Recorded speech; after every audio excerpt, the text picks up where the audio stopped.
Now children, in this video, we will study just few terms which are of course not very important for us, but with this we'll be able to finish our chapter. The topic is liquefaction of gases. You know, gases can be liquefied. So first point which you need to know is critical temperature. What is this critical temperature?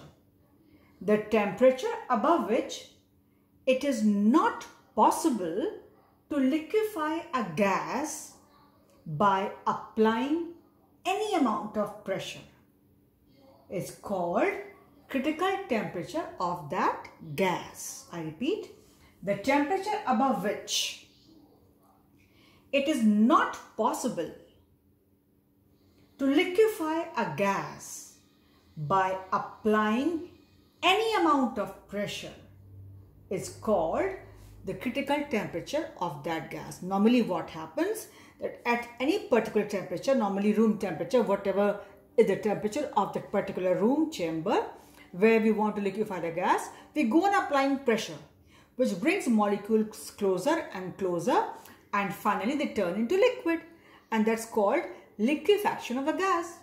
So that temperature above which it is not possible to liquefy a gas by applying any amount of pressure is called the critical temperature of that gas. You just need to know the definition, children.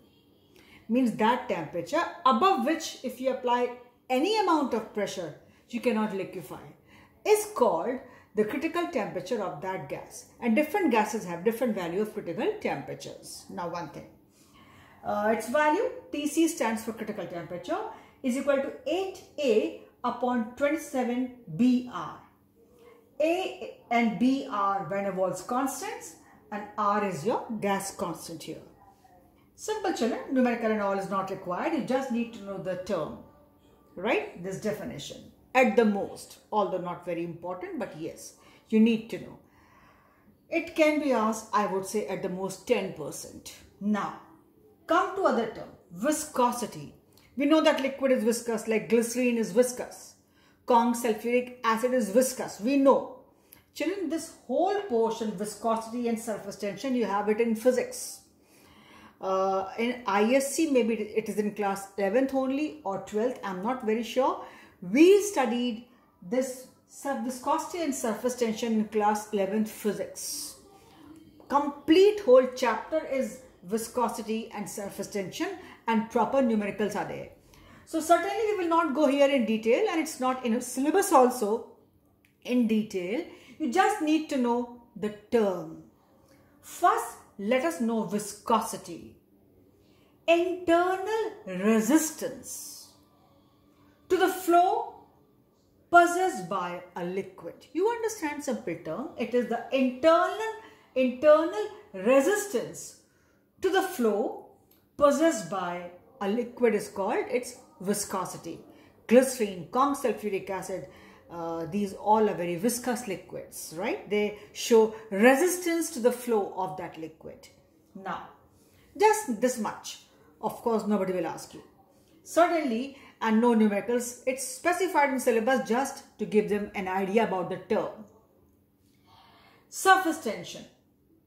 Force that acts at right angles to an imaginary line of unit length at the surface of liquid at rest. Children, totally physics. For this, I'll say 100% nobody will ask you what is surface tension in chemistry, because purely a topic of physics, properly numericals are there, proper formulas are there, and there you will understand. If I will be teaching here, I think I will not be doing justice as it will be done in physics. So let's not go for this. I just gave the term. You can discuss this with your physics teacher. He will be able to explain you much better than any chemistry teacher.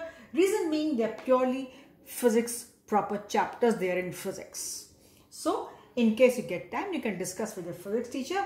Otherwise, let's stop it here. For us, up till critical temperature is sufficient.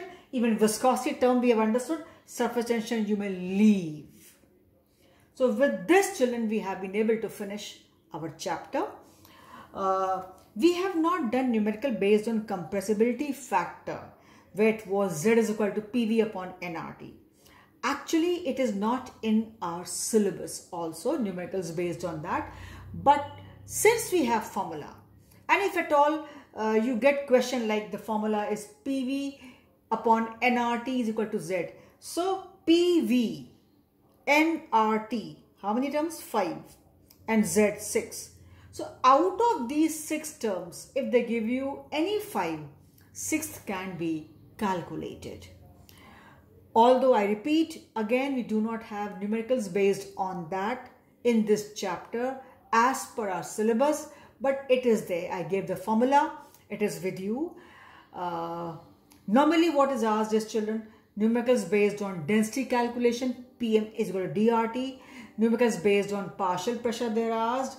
Numericals based on Dalton's law of partial pressure. These are the portions from which numericals are asked. Rest, this chapter gases, or they may ask you something about van der Waals forces at the most. What type of force will be there between this kind of particles?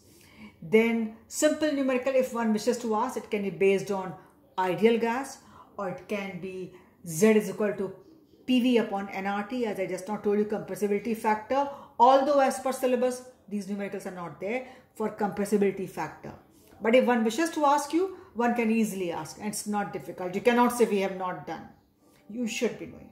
But basically, numericals do expect from Graham's law of diffusion, do expect from Dalton's law of partial pressure, do expect from density calculations, that portion, do expect from ideal gas equation, do expect something based being asked from what are A and B, that van der Waals constants, their units. One may ask you what is critical temperature at the most. Rest, I won't say much is expected from this portion, from this chapter. So we have been able to finish this chapter, and this is all for this video. In my next video, I'll start the new chapter, thermodynamics. So we stop here for this video.